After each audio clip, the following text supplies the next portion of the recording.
No new gas vehicles sold in California by 2035. That is the goal of an executive order signed by Governor Newsom, and it's an effort to tackle climate change. But owning electric vehicles isn't easy for everyone, and as KCRA 3 investigates, Brittany Johnson found parts of California are charging dead zones.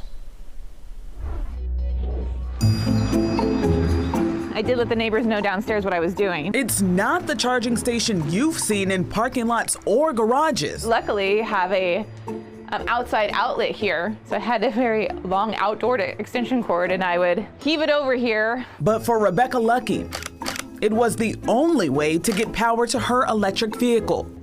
And I basically had an extension cord going from my balcony to the car on the public street. If it sounds like a lot of work, Put out a mat so that people didn't trip on this walkway, and I put a cone out over there and also a mat. I would tape it down with duct tape every you're right. night.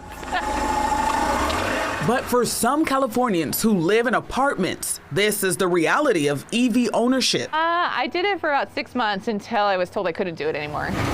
For homeowners, charging can be easy. So our chargers are actually inside the garage.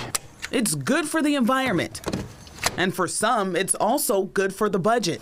And we figured out that the money that we were saving on driving a Ford, an SUV, Expedition, commuting to work, the money would save by going electric and not having to pay for the gas and the maintenance paid for this electric car. Guy Hall with the EV Association is an example of what the governor and the state hope is the future of driving in California: zero-emission vehicles.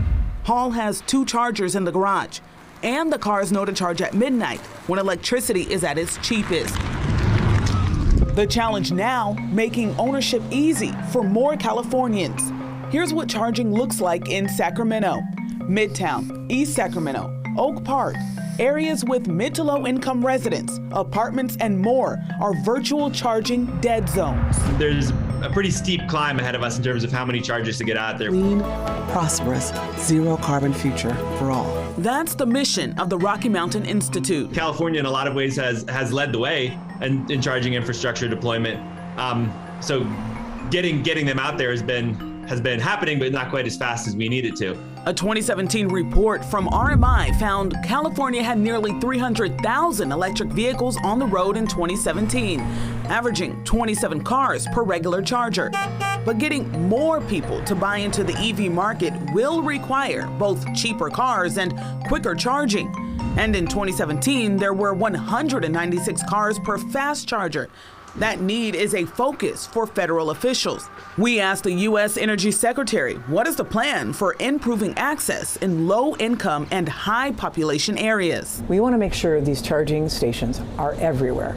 And so, for example, in urban areas where people don't have a garage to be able to plug into, we want to make sure that these charging stations are available, whether it's on the street, whether it's locally at a retail establishment, you name it, or in the apartment buildings themselves. For the state, counties, and cities, that means looking farther down the road.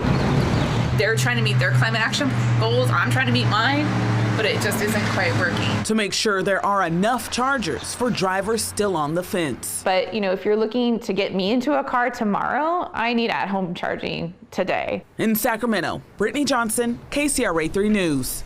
Now, currently, building codes require electrical lines be installed in all new houses in case the owner does want to install a charger at some time, but it doesn't apply to apartments. And tomorrow, Energy Secretary Granholm will be rolling out new guidance for states on how to create charging plans and qualify for more federal